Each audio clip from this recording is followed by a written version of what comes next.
Hey everyone, it's Greg from over at the Sampleist, and today is the first in our new series called the Sampleist's Productivity Hacks. We'll be showing you new and creative ways to maximize your composition productivity. This isn't about a product review today, but rather using new and even previously established products to show you new techniques and approaches to inspire you. Today, I'm bringing together two great products, Divisimate Micro and Scaler 2. Divisimate Micro is the latest release from the Divisimate team on the back of the success of their fantastic core product, Divisimate. I'm pairing it up with another established success, Scaler 2, a powerful music theory workstation that gives you access to amazing chord sequences and melodies. And playing a supporting role today, I'm utilising Spitfire Audio's Eric Whitacre Choir. While Spitfire's Eric Whitacre Choir is perfect for the job, it's not a prerequisite to take advantage of this productivity hack. Any choir, or indeed any orchestral section, be it strings, winds, brass, or indeed choir, will be perfectly suitable. A declaration too. All the products used today I've personally purchased, so none of the vendors have had any role in the making of this video. This one's a passion project to help you to be a better composer. And with that, let's fire up the door and explore our first productivity hack featuring Divisimate Micro, Scaler, and supported by Spitfire's Eric Whitacre Choir. So I've loaded up a brand new clean project here in Cubase. Now, first of all, Cubase is just merely my DAW of choice. There's nothing I'm going to show you here that you can't achieve in most other, if not all, DAWs of your choice. So the parts of the jigsaw we're going to use today is an instance of Scaler, an instance of Divisimate Micro, and together they'll combine to produce output that I'm going to route to soprano, alto, tenor, and bass, all from the Spitfire Audio library Eric Whitacre Choir. Now, of course, you can route it to any instruments of your choice. Divisimate and Scaler, they don't care where you send your MIDI output to, but I've just chosen the human voice on this occasion. You may well choose to send it to a string section with violins down through double basses, or a brass section, or indeed a wind section, totally up to you. So let me explain how this will all hang together. So I've just spread things out to give myself some more space, and I'm now going to call upon my advanced graphics department, otherwise known as getting a screen capture, and I'm going to do that so I can draw on it. Right, lovely. So here is a screen capture of the session, and what I intend on doing here is I'm going to set up a three-step process. The first step, Scaler is going to play the role of the first step, and I'm going to configure it to generate some chords and some MIDI that I'm going to route, and its output is going to be the input into the second step of the process, being the Divisimate Micro. The Divisimate Micro will then split out through each of the voices from soprano. The alto channel will go out to the alto singer, as does the tenor will go out to the tenor instance, and the bass will be routed to the bass instance of Eric Whitacre's Choir. Okay, so let's put away my poor man's graphics and return to the Cubase session. Okay, so let me show you how to set up and configure each of the three parts of this productivity chain. So first of all, let me close these windows momentarily, and I want to draw your attention to the first step in the chain, being Scaler. For those who don't know, Scaler is a very powerful tool that allows you to generate chord sequences and MIDI straight out of this engine in just about any combination of any possible key center you can possibly think of, and even those you've never heard of. It's a very powerful tool. I'm going to use it for its very simplest capabilities, and I've chosen a preset from the classical range, and this particular pattern is called Classical 1, and having done so, it's loaded up this sequence of chords. I'm now going to show you how to generate the MIDI and use it to complete our production. So down here in this button, there is a function called MIDI capture. I select that. It's now waiting for me to play the chord sequence. And this button here will play the chord sequence and capture it into the MIDI memory. So let's do that. And here's what it sounds like.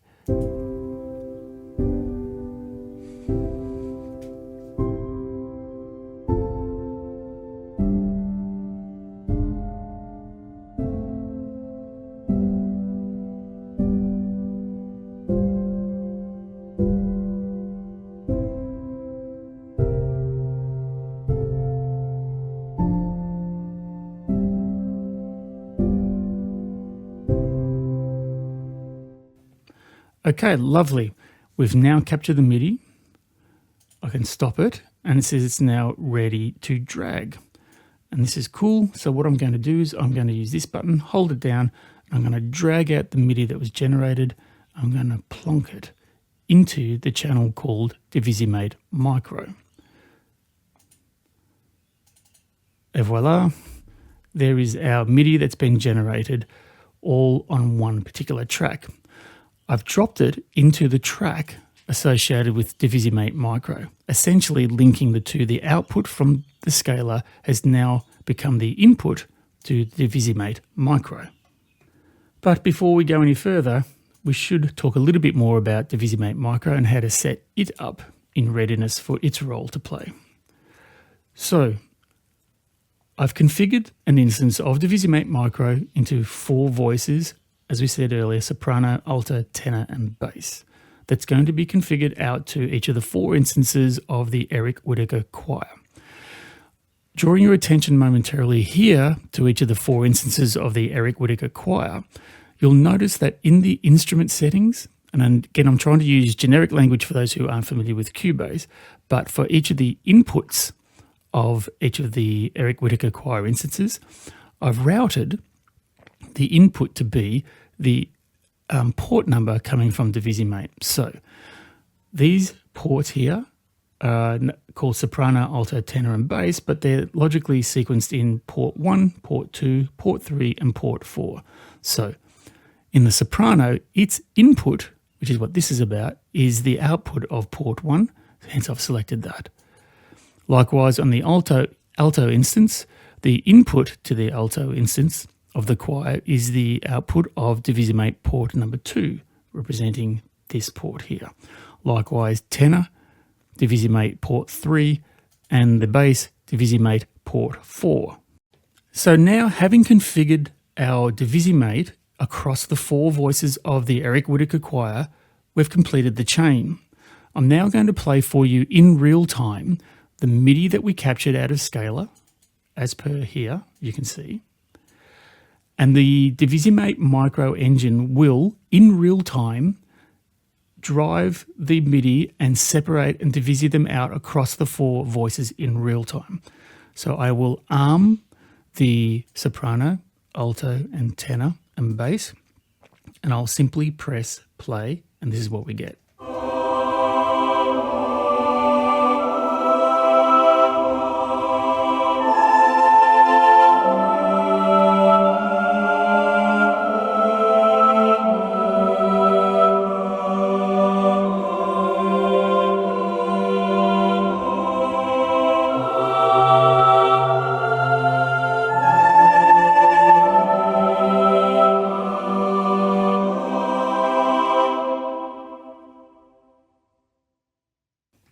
Sounds gorgeous. Okay, but we're not quite there yet because we're just doing it in real time.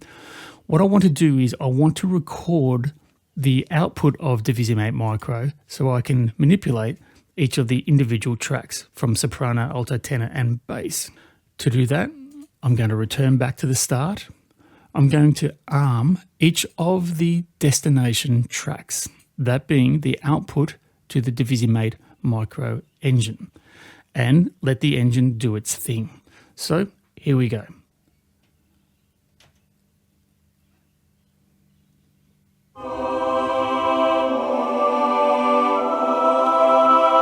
As you can see in real time, the engine is generating the voices across each of soprano, alto, tenor, and bass to the best of its ability.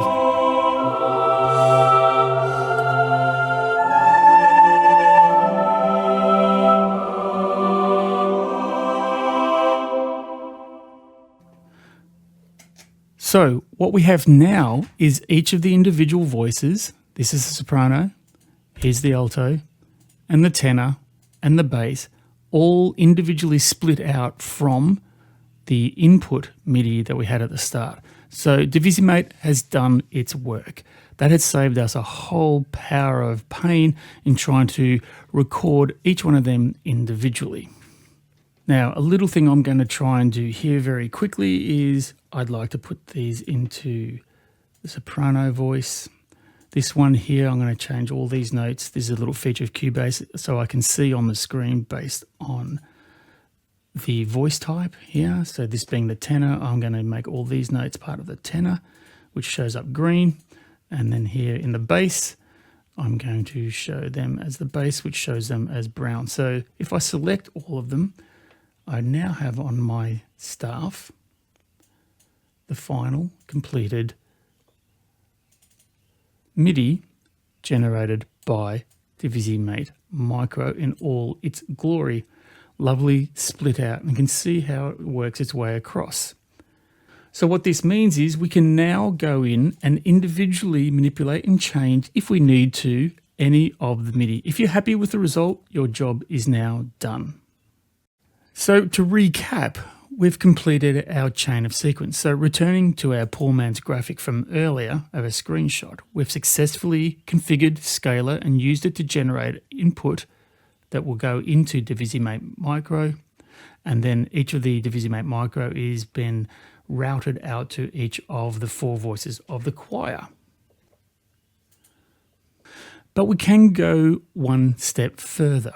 So you'll note here that the soprano line in blue has a little bit of a gap here in the middle, and notably too, the alto line has a gap here in the middle. And you may be wondering why that might be the case. It did it for the tenor and the bass, but I think it's because if you look at the original MIDI code, now this might be a little bit cumbersome, but you'll note that at this part here, the chords were all 4-note chords, which Divisimate could successfully and quite easily spread across the 4 voices we had.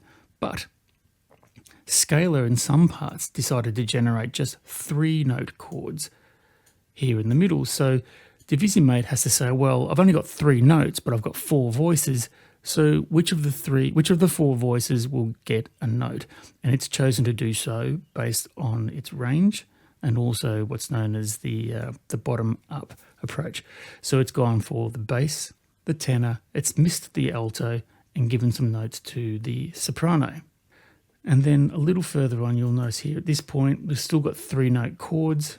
And then at this point, it returns to the 4-note chords that you see in the final result, which is here. Returning momentarily to that. So what we can do is we can actually manually paint in some of the missing notes to fill out the full 4-voice choir.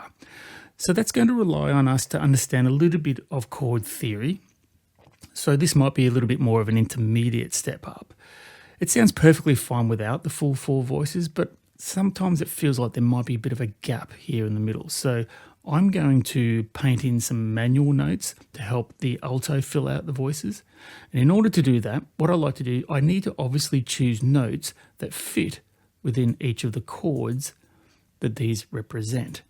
So what I like to do is I need a reference to know what chords I'm talking about. So I'm going to go back to the original input, and Cubase, maybe your DAW has a similar feature, has the ability to take input MIDI and generate a set of chord symbols, and that just gives me an eyeball reference. I'll show you what I mean. Having selected this particular track, I've got here a chord track, which all you need to think of is a place to house the chord symbols. It's more than that, but for our purposes, it's just a visual reference or a cue of where the chords change. So I'm going to reverse engineer these chords. And here we go, down into to our chord track. You can create some chord symbols, and voila, it's now generated from the MIDI all the chord sequences that was part of the original scalar sequence across here. Now you could have gone in and manually said, okay, the first chord was C major, the second one was G major on B, etc. But hey, in the world of MIDI, why not get the MIDI engine to do the work for you? So now what this means is, if I have a look, I can see here that if I'm going to investigate this 3-chord sequence and I'm anticipating painting in some alto notes, I know that this is under an E minor 7 on G chord. And here, this one's a D diminished on A flat. And at this point, it moves to an A minor. So this is A minor. So that gives me a cue as to what notes would fit into each of those chords. So let's try doing that. So let's try addressing the missing alto notes in this 4-bar sequence here. So putting across the cursor here, I'm just drawn to the attention that this is an E minor 7 chord with a G bass. So E minor chords are going to have E, G, and B. If it's a minor 7, it'll probably have a D in there. You can see the D's down the bass. So I'm thinking here, if I was to fill this out in this middle spectrum, I might be tempted to try a B. That would fit well. The next missing note in this sequence here, in this 4 chord, to make this 3 chord into a 4 chord, is a D diminished on A flat. Now, D diminished, D, F, A flat. So what would work around about here? I could possibly think of, well, we've got an A flat in the bass. We're not too far away. Maybe we could try an A flat here. So we're still within the alto range, and some good kind of voicing principles of not jumping around too far between the voices, staying within your lane. Maybe an A flat will work there. So what does that sound like now?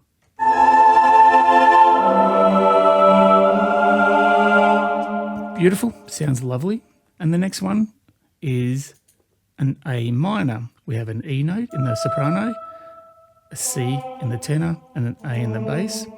So that's a full ACE A minor chord. So maybe intuitively, I mean, you can play around with it, but you could possibly suggest that maybe another A would work really well, a lovely little semitone step from A flat up to A.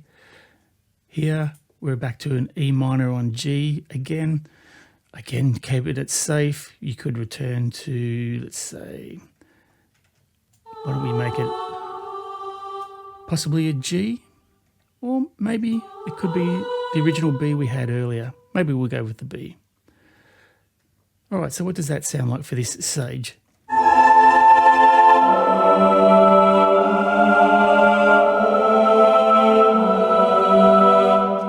Gorgeous, working really well. So moving along to the next part, these chords here, we can see that the soprano has not been allocated a note because, again, there were 3 note chords, as we can see here.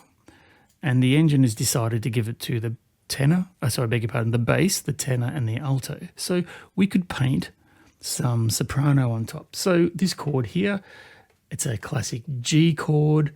So if we got a G in the bass, B here, we've got a D. Look, maybe we could take this note and copy it. Why don't we give it a note? Whoops, I didn't want to move it. I wanted to copy it. Come on, Cubase. So now I've got a G at the top there. What's the next one? C major 7. So C major 7, well, I'm not seeing much in the way of the B natural that you would have in a C major 7. So why don't we try giving... Is that too high? Yep, it's outside the range. Okay. So you could just keep it as another G to keep things stable. It doesn't have to move around everywhere. And then the next chord here is a G7. So if it's a G7, potentially you got a G, there's the F, there's the 7th, a B, but this particular G7 doesn't have a D, does it? So could we move it down? Might be getting a little low, creeping a little bit into the alto range, but I don't think that's a crime. You may beg to differ, but it might work. And finally, this note here, still part of the, looks like a G7-like thing. We've got an C, E, looks like quite G-like. So why don't we make this, I don't know. If I copied it properly, would a D work? So let's have a listen.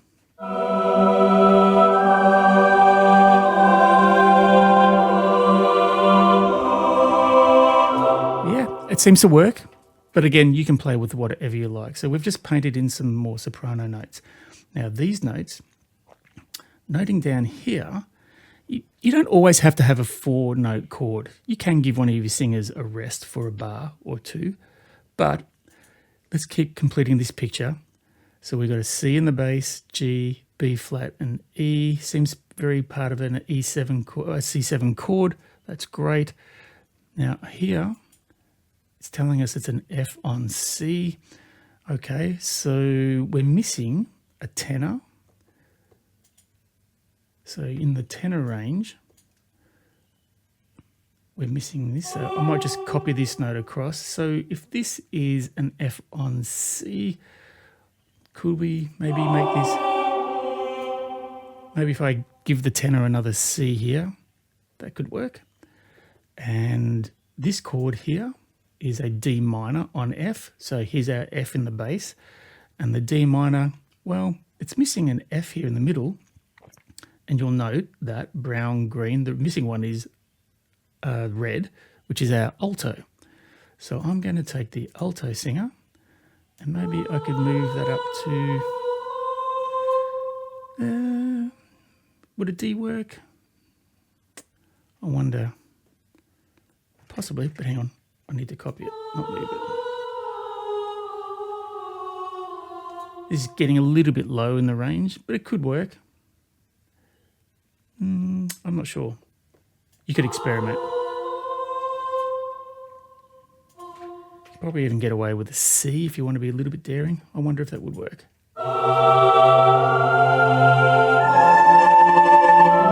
Yeah, not too bad. Okay.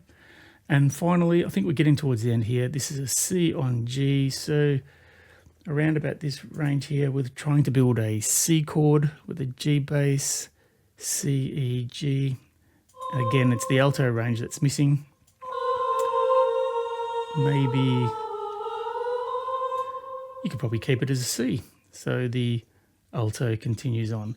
And the final 2 chords are complete in 4 chords. So let's just go back and play the whole thing with our slightly manipulated and amended chords.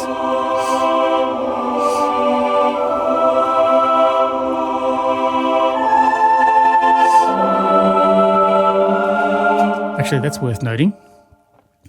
Did you pick that one out? Just play it again. This note here is too high for the soprano. You can hear the soprano to D, E,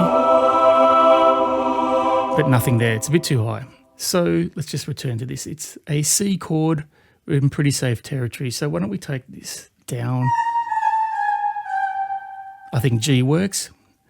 G is a nice step from the previous E up to the next A. So again, returning to the start.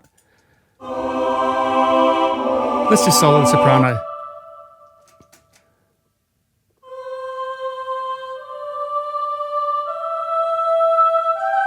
There she is. Beautiful. So let's try it all together for the final piece.